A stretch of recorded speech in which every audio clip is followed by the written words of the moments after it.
नमस्कार, एक नए क्रोशे की वीडियो में आपका स्वागत है। तो आज मैं आपको क्रोशे का ये बेसिक वीडियो दिखाऊँगी।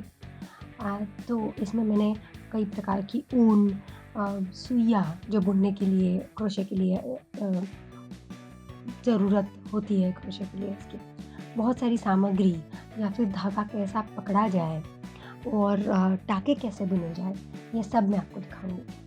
तो चलिए सबसे पहले सुई से शुरुआत शुरुआत करते हैं। तो आप यहाँ पे देख सकते हैं अलग-अलग आकार की सुई है मेरे पास।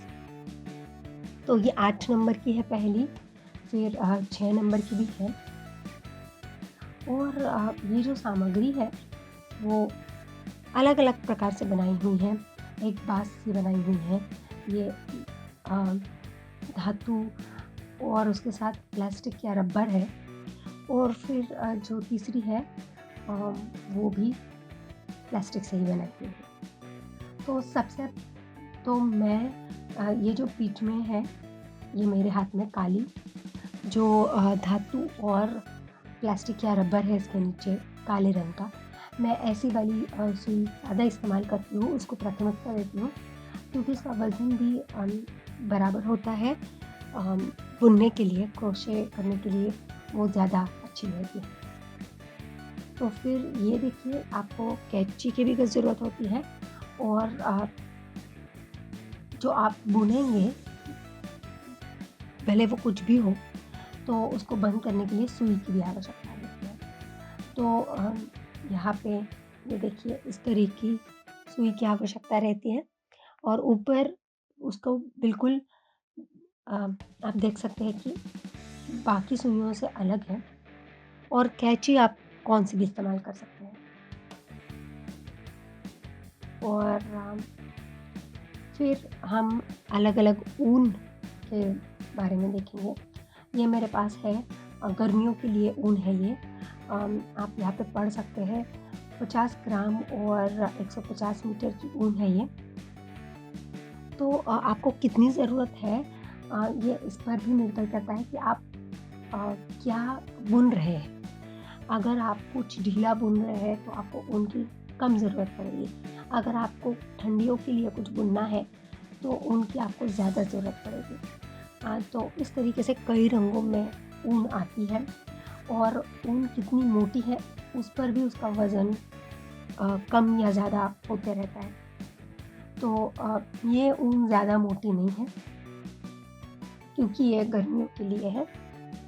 तो इससे आप दुपट्टा या फिर शॉल ऐसा कुछ भी आप बुन सकते हैं। मोटी ऊन जो रहती है उसका वज़न ज़्यादा रहता है और ये देखिए ये ऊन के भी अलग-अलग अंक रहते हैं। ये 4 नंबर की ऊन है।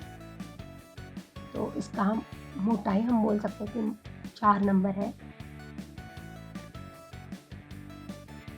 उसी तरीके से उसका वज़न भी रहेगा। तो इसमें आप देख सकते हैं इस पर ये भी लिखा हुआ रहता है कि इसमें कितना कॉटन है, मतलब कितना ऊन है, कितना पॉलीएक्रिल है, कौन-कौन से मटेरियल कितने हैं, वो भी आपको इधर वो प्रतिशत में देते रहते हैं। तो अलग-अलग रंगों में ऐसी ऊन आती है। तो ये है और एक ऊन जो सर्दियों के लिए है माही-बॉशी से, थोड़ी मोटी ऊन है ये, आप देख सकते हैं फ़र्क इसमें। और ये देखिए 120 ग्राम और ये एक ही रंग की ऊन है। पर अगर आप ये देखें, ये तीसरी ऊन जो मेरे पास है, वो एकदम ख़ास है और वो आप ऐसी पर्सेस के लिए आप इसका इस्तेमाल बहुत अच्छे तरीके से कर सकते हैं क्योंकि ये थोड़ी अलग प्रकार की ऊन है। अगर आप हाथ लगा के देखोगे, तभी आपको समझ में आएगा। तो ये 250 ग्राम है और 225 मीटर है, ये आप देख सकते हैं यहाँ पे। तो ये जो ऊन आती है, वो थोड़े लंबे अ अ, जो उसका ऊन का गोला रहता है वो लंबा रहता है और आप अगर ये ऊन देखोगे तो ये गोल रहते हैं। बीच में से धागा निकाल कर हम इसको बुनने की शुरुआत कर सकते हैं। ये देखिए, मैं बीच में से धागा निकाल के पहले ही बुनने की कोशिश करूँगी, मतलब बुनूँगी।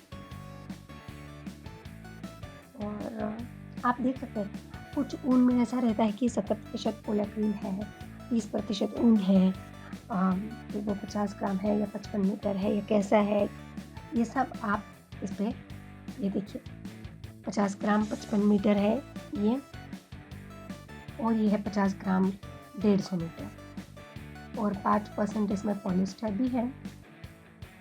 तो इस तरीके से ऊन के अलग-अलग प्रकार हैं। अगर आप नए हैं, आपको समझ में नहीं आता, जहाँ से आप खरीद रहे हैं, आप उनको भी पूछ सकते हैं, या फिर अगर आप कुछ ट्यूटोरियल वीडियो देख के कर रहे हैं तो उसमें भी लिखा रहता है, या फिर अगर जिनको ज़्यादा समझ आती है इस बात में, आप उनको भी पूछ कर ऊन खरीद सकते हैं। तो चलिए मैं आपको दिखाती हूँ थोड़ी सी बुनाई, बहुत ही बेसिक के, जो आपको आप कुछ भी बनाएँ, टोपी बनाएँ या फिर बैग्स, जैसे मैंने आपको बोला था, पर्सेस बनाएँ, शाल बनाएँ, कुछ भी आप बुनेंगे तो ये बेसिक आपको समझ में आए। तो मैंने अभी क्या किया है कि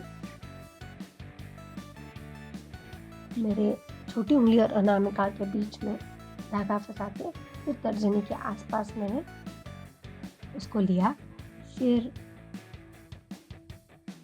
ये सुई के ऊपर धागा लेके मैंने अपनी उंगली छुड़ा ली। तो इस तरीके से सुई पे जब धागा है तो वो धागा नीचे का खींच के मुझे जिस तरीके से चाहिए उस तरीके से मैं उतना ढीला कर सकती हूँ उसको, और आपको बुनने के लिए जैसे भी आसानी हो वैसे ही आप इसको करें। ये देखिए, जितना ढीला या फिर जितना ज़्यादा फिट चाहिए तो वो भी कर सकते हैं आप।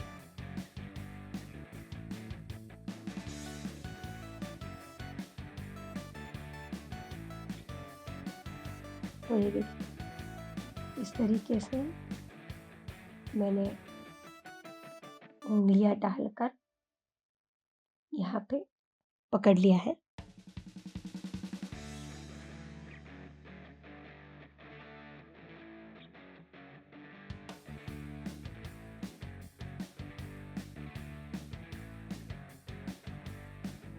आप देख सकते हैं, अगर आपको कुछ भी नहीं आता तो मैंने बहुत अच्छी तरीके से यहाँ पे कैसे धागे को पकड़ना है, कौन सी उंगली में उसको कैसा लेना है, या फिर कौन सी उंगली में उसको कैसे पकड़ आना चाहिए, वो भी मैंने आपको बताया हुआ है। तो ये देखिए, ये हमने ये इतना ढीला है, ये देखिए। तो इस तरीके से सुई में धागा लेकर वही धागा आपको निकालना है बाहर।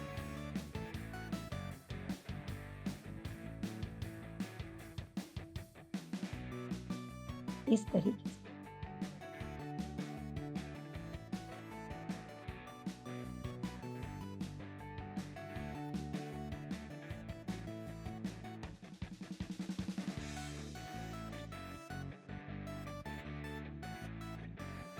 तो ये आप अगर ज़्यादा प्रैक्टिस करोगे वो आपको बहुत ही जल्दी आएगा, जिस तरीके से मैं कर रही हूँ।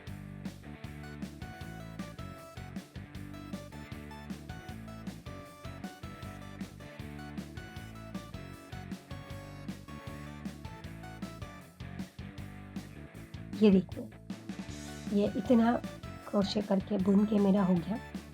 तो ये जो बुनाई है, ये कुछ भी करिए आप, जैसे मैंने आपको पहले बताया था, आप कुछ भी बुनेंगे तो ये बुनाई सब चीज़ों में इस्तेमाल होती है। ये बहुत ही मूलभूत क्रोशे की बुनाई है।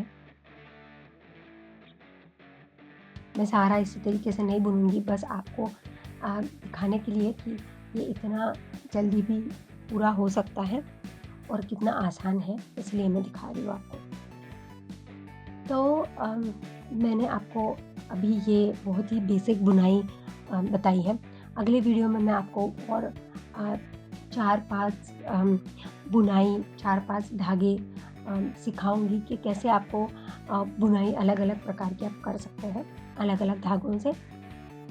तो अगर आपको ये वीडियो पसंद आया हो तो लाइक ज़रूर कीजिए, कमेंट्स में लिखिए और सब्सक्राइब कीजिए। ऐसे बहुत सारे क्रोशे के वीडियोज़ हैं, वो भी देखते रहिए और ऐसे ही दिलचस्प वीडियोज़ के साथ हम आते रहेंगे। अगली बार मिलते हैं, तब तक के लिए धन्यवाद और अलविदा। अपना ख्याल रखिए।